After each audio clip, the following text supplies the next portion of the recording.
President Trump says he would listen if a foreign government offered dirt on one of his political opponents. I'm Laura Podesta with why Democrats say that statement is a threat to our national security.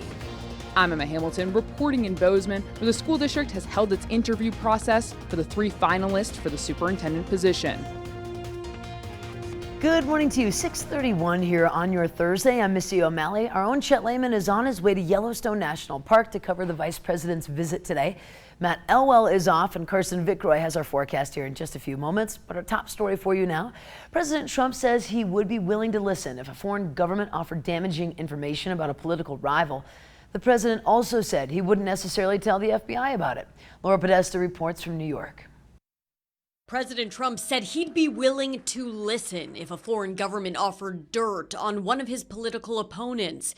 Mr. Trump made the comment yesterday in an exclusive interview with George Stephanopoulos of ABC News. The president was asked if his campaign would accept information from another country or if they would report it to the FBI. I think maybe you do both. I think you might want to listen. There's nothing wrong with listening.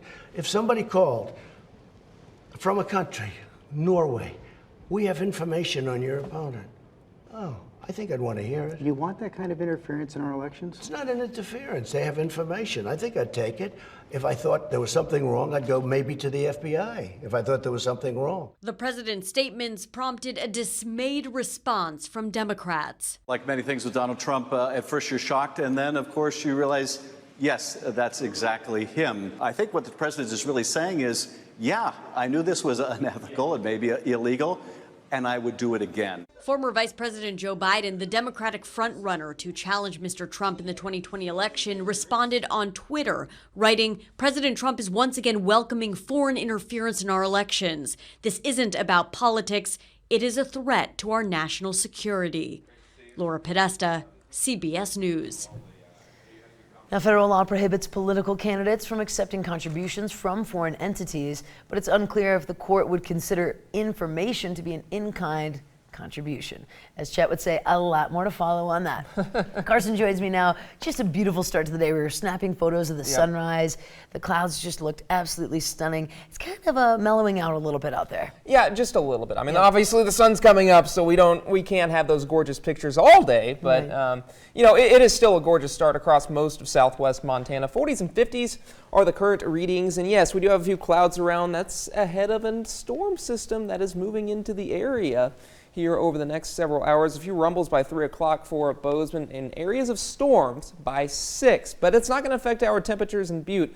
Highs will still be in the middle to upper 70s, but we will have to talk about those chances for showers and thunderstorms in my full forecast, which is coming up on Montana this morning. Missy? Thank you for that, Carson. Our top local story for you now. The Bozeman School Board held open interviews for the final 3 candidates in the superintendent search. MTN's Emma Hamilton heard from all of the candidates and has more information for us. The open-style interviews give not only the board, but also community members the opportunity to learn more about the candidates who could be potentially filling the superintendent's shoes. 3 finalists, one coming from the Treasure State, Robert Connors, while Sarah Brown comes from Florida, and Christopher Hines from Texas. All 3 candidates agree that when it comes to decision-making, the community is what's important. As a superintendent of a district, the approach to decision making and all has to be one, again, I'm going to use the word, but I believe in 3 different things that need to be there. It is collaboration, communication, and transparency. Decision making is a group effort. There's some decisions, and this is based on my experience, some decisions you have to make at the end, you have to own them. But I think many of the decisions, even if they're not someone else's to make in the end, there's certainly opportunities for involving people in those discussions. And make sure that we have the ability to collaborate, the ability to have the right answer for what's best for students. And to be able to do that, we need to make sure that we get a lot of voices, we get a lot of input from the community. The school board asked the candidates the same 17 questions to be able to identify who would be the best candidate for Bozeman's next superintendent. We want an individual that's a good leader. We need to understand what their leadership qualities are and their skills are. They need to be able to communicate well with staff and the public, and they need to be focused on student success and meet our core purpose of making sure every child is educated to go into the future world. Reporting in Bozeman, Emma Hamilton, MTN News. The board is meeting on Tuesday in hopes of making a final decision. For a full description of each candidate's background and qualifications, head on over to our websites. Now, some Good Samaritans in Butte tackled a man in a store last night after he snatched some money from a customer and tried to run away. Police say Ronnie Pease grabbed money from a female customer at Gillian's store on Front Street and tried to run out. He was tackled by some customers in the parking lot and held until police arrived. Police say Pease was also wanted as an escapee from a Billings pre-release center. Staying in the mining city, a 19-year-old Butte man was arrested last night after police say he was involved in a drunken hit-and-run incident and resisted arrest. Gage Young remains in jail this morning after police say he ran into a parked vehicle with 2 people in it on Utah Street, and then he continued driving north until a tire fell off his pickup. A bystander held Young to the ground until police arrived. Officers had to use a taser on him in order to take him into custody. And Air Force Two touched down in Billings just before noon yesterday. Vice President Mike Pence and Second Lady Karen Pence were accompanied by Senator Steve Daines and Representative Greg Gianforte.